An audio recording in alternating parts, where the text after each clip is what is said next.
അല്ല, പരാതി തന്നെ കള്ളത്തരാണ്. പരാതി ലോൺ എമൗണ്ട് ഡീറ്റെയിൽസ് ആണല്ലോ ഇപ്പോൾ ഇവിടെ ഉണ്ടല്ലോ. 7.5 കോടി അങ്ങനെ ലോൺ എടുത്തിട്ടില്ല. ഈ 3 ലോണായിട്ട് എടുത്തതിൻ്റെ ഡീറ്റെയിൽസാണ് ഇവിടെ ഉള്ളത്.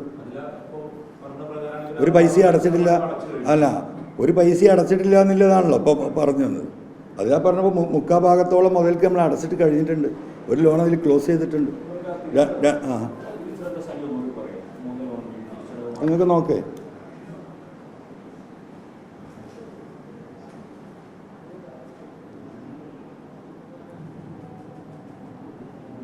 അത് 1,62,162,50,746. മറ്റൊന്ന് 2,14,76,968.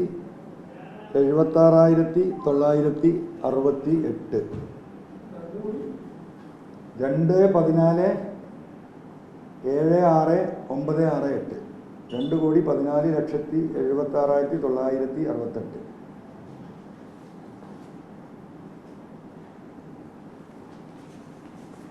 മൂന്നാമത്തത് 2,14,51,501.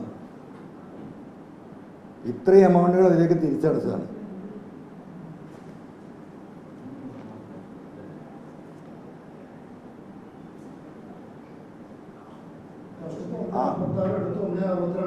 അതെ അതെ അതെ.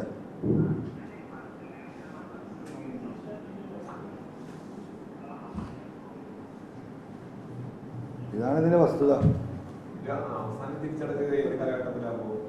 2018 ലാസ്റ്റ് അടച്ചത്. അതിൻ്റെ പൈസ അടച്ചിട്ടില്ല. എല്ലാ വരുമാനങ്ങളും ഇങ്ങനെ നിർത്തിയില്ലേ. അതായത് കൃത്യമായി ലോൺ അടച്ചു പോയിട്ട് റിബേറ്റ് കിട്ടിയ ആളാണ്.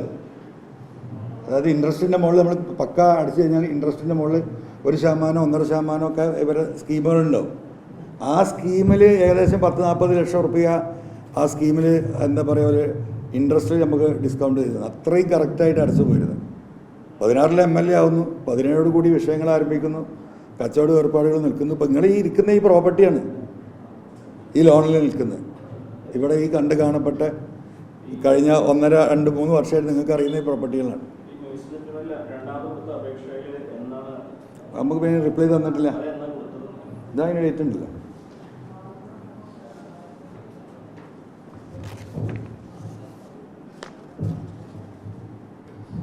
Dated this 10th day of April 2025.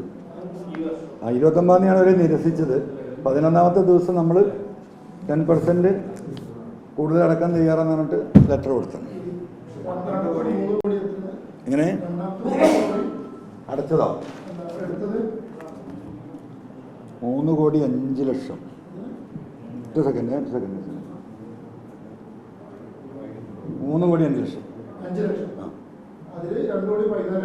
14,76,960 അടച്ചു.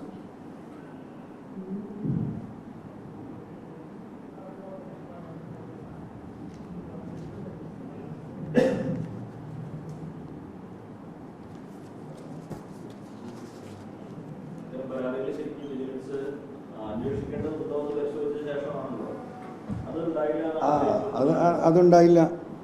ഇത്രയേ ഉള്ളൂ. അതിപ്പോൾ ADGP അജിത് കുമാറിൻ്റെ പേരിൽ ഈ പരാതികൾ മുഴുവൻ കൊടുത്തിട്ട് പലരും അന്വേഷിച്ചിട്ട് കേസുണ്ടെന്ന് പറഞ്ഞ് പൂരങ്കലക്കലടക്കം കൊടുത്തിട്ട് പോലും FIR ഇടാത്ത വിജിലൻസാണ്. ഏതോ റോഡിൽ കൂടെ പോകണ ഒരു പരാതി കൊണ്ടേ കൊടുത്തു അപ്പം FIR ഇട്ടിട്ട് അന്വേഷിക്കുന്നത്. അത് മനസ്സിലാക്കിയാൽ മതി.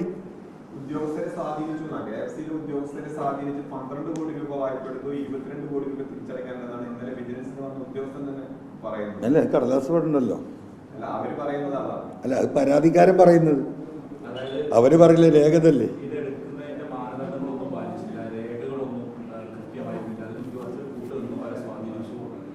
അല്ല, അവർ പരാതി കൊടുക്കുമ്പോൾ എന്തെങ്കിലും അതിന് ഒന്ന് പറഞ്ഞിടണമല്ലോ. ഇപ്പം തന്നെ ഒരു പൈസ അടച്ചില്ല എന്ന് പറഞ്ഞതിൻ്റെ സ്റ്റേറ്റ്മെൻറ്റാണ് 7-8 കോടി രൂപ ഇവിടെ അടച്ചതിൻ്റെ കണക്ക് കാണുന്നത്. അത്ര കണ്ടാൽ മതി. ഇത്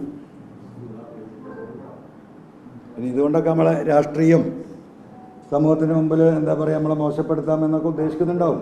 നമുക്ക് നോക്കാം. അതുകൊണ്ടാണ് ഒരു പരാതി വന്നപ്പോൾ വിജിലൻസ് വന്നപ്പോൾ ഇപ്പോൾ ഇവിടെ പലരും മരുമകനൊക്കെ തന്നെ ഒളിഞ്ഞു നിൽക്കുകയാണല്ലോ. ഒന്നിനും മുന്നോട്ട് വരുന്നില്ലല്ലോ. ഇന്നലെ പരാതി കൊടുത്തു, നിങ്ങൾ വാർത്ത കൊടുത്തു, ഇന്ന് രാവിലെ ഞാൻ നിങ്ങളെ വിളിച്ചു, ഈ രേഖകളടക്കം അതിന് ഇതാണ് വസ്തുത എന്ന് നമുക്ക് പറയുന്നുണ്ടല്ലോ. നമുക്കിതിലൊന്നും ഒളിച്ചു വെക്കാനില്ല. ഈ പലിശയും പിഴപ്പലിശയും എത്ര കോടി രൂപ അതിൽ കണക്കാണ്? പലിശയും പിഴപ്പലിശയും അടക്കം ഓല് തന്നിരിക്കുന്നത് ഒരു സെക്കൻഡ്.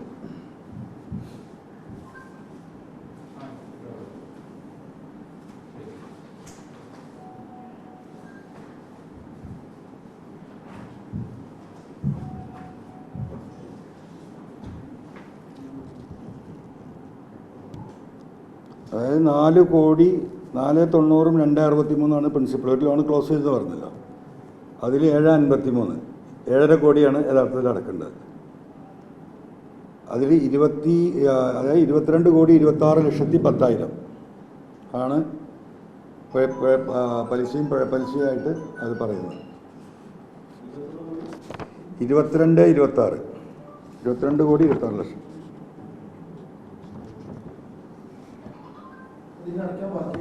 അവരുടെ കണക്ക് പ്രകാരം അതിലാണ് ഇപ്പോൾ ഈ പ്രാവശ്യത്തെ ഈ മാർച്ചിൻ്റെ മുമ്പ് എല്ലാവർക്കും എന്താ പ്രിൻസിപ്പൽ എമൗണ്ട് ബാലൻസ് എത്രയാണോ അതിന് OTS കൊടുത്തു എല്ലാവർക്കും. അതിനാണ് നമ്മൾ OTS കൊടുത്തപ്പോൾ പറ്റില്ല, പോരാന്ന് പറഞ്ഞത്. അതിൽ പിന്നെ നമ്മൾ 10% കൂട്ടി കൊടുക്കാമെന്ന് പറഞ്ഞു. അതിലും ഒരു തീരുമാനം ഇതുവരെ ഉണ്ടായിട്ടില്ല.